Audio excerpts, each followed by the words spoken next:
बहुत समय पहले एक छोटी सी गांव के किनारे एक गहरी और घनी जंगल हुआ करती थी।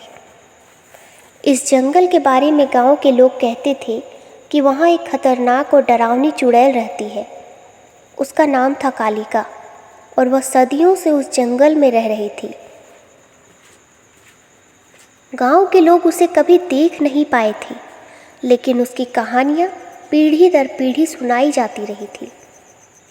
लोग डर के मारे कभी जंगल की ओर नहीं जाते थे, खासकर रात में, क्योंकि कहा जाता था कि रात होते ही कालिका गांव के आसपास मंडराने लगती है। कालिका के बारे में मान्यता थी कि वह पहले एक साधारण महिला थी जिसका नाम माया था। माया इस गांव की सबसे सुंदर और दयालु महिला थी। वह हमेशा लोगों की मदद करती थी और गांव के हर व्यक्ति से प्रेम और सम्मान पाती थी। लेकिन उसकी किस्मत में कुछ और ही लिखा था। एक दिन गांव में एक शक्तिशाली तांत्रिक आया जिसका नाम अग्नि था। वह अपनी तांत्रिक शक्तियों और घमंड के लिए कुख्यात था। अग्नि ने माया की सुंदरता पर मोहित होकर उससे विवाह करने का प्रस्ताव रखा, लेकिन माया ने इनकार कर दिया। अग्नि अपने अपमान को सह नहीं पाया। उसने माया पर एक भयानक श्राप दे दिया। उसने माया को चुड़ैल बनने का अभिशाप दिया और कहा कि वह हमेशा के लिए इस जंगल में अकेली रहेगी, लोगों से दूर और अंधेरे में घिरी हुई।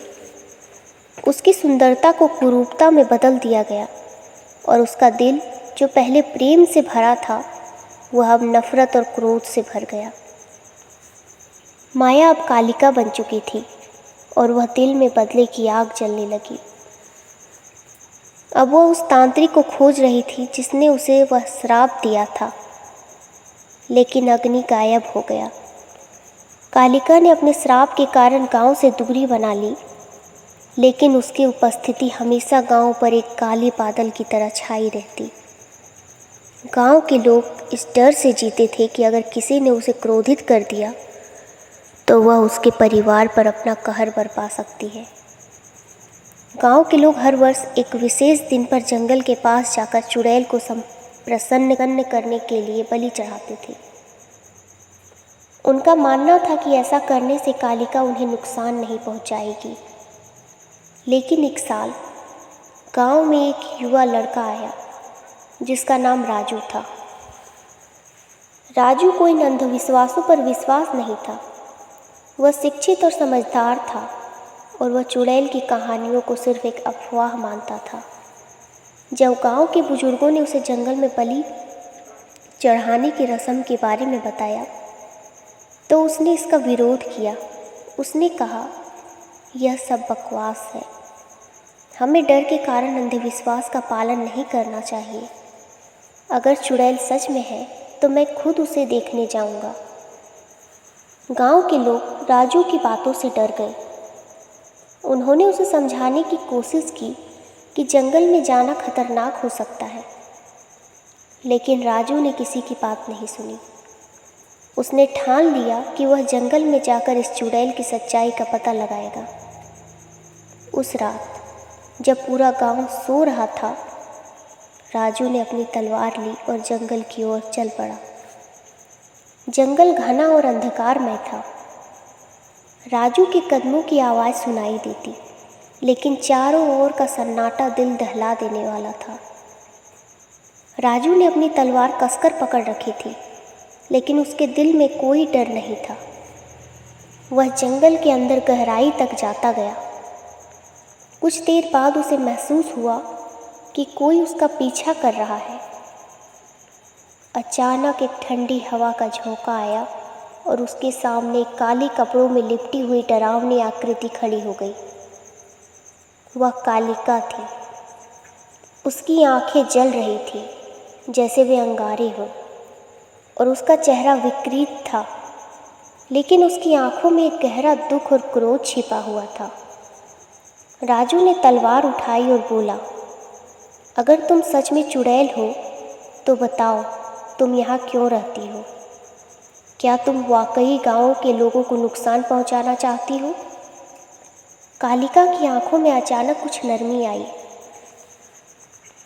उसने राजू की ओर देखा और धीरे धीरे बोली, मैं चुड़ैल नहीं थी, मुझे इस जंगल में कैद किया गया है एक श्राप के कारण।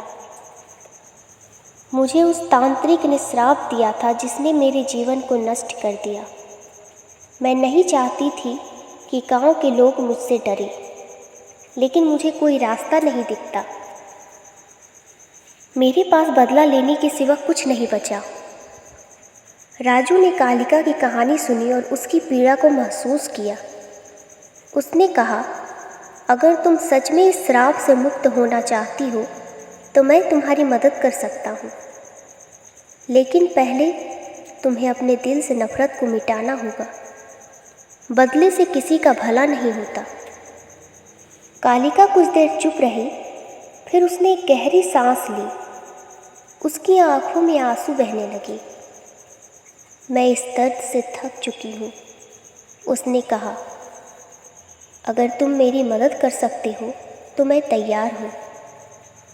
राजू ने अपनी बुद्धि और साहस का इस्तेमाल करते हुए गांव के सबसे बड़े पुजारी से परामर्श लिया। उन्होंने मिलकर एक यज्ञ किया जिसमें कालिका को उसके श्राप से मुक्त कराने की विधि बताई गई।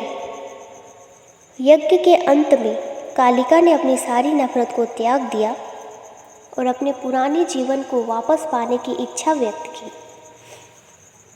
धीरे धीरे उसका विकृत चेहरा फिर से सुंदरता में बदलने लगा। उसकी आत्मा अब श्राप से मुक्त हो चुकी थी। राजू ने कालिका को उसका असली नाम माया वापस दिलाया और वह अब चुड़ैल नहीं रही। गांव के लोग उसकी कहानी सुनकर चकित रह गए और राजू की बहादुरी की सराहना की। माया ने अब गांव में ही बसने का निर्णय लिया और अपनी शेष जिंदगी गांव के लोगों की सेवा में बिताई।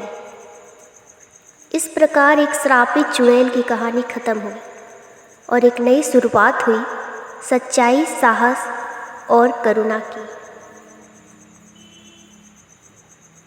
अगर आप लोगों को ये कहानी अच्छी लगी हो तो इस चैनल को सब्सक्राइब कर लें और इस वीडियो को लाइक कर दें। धन्यवाद।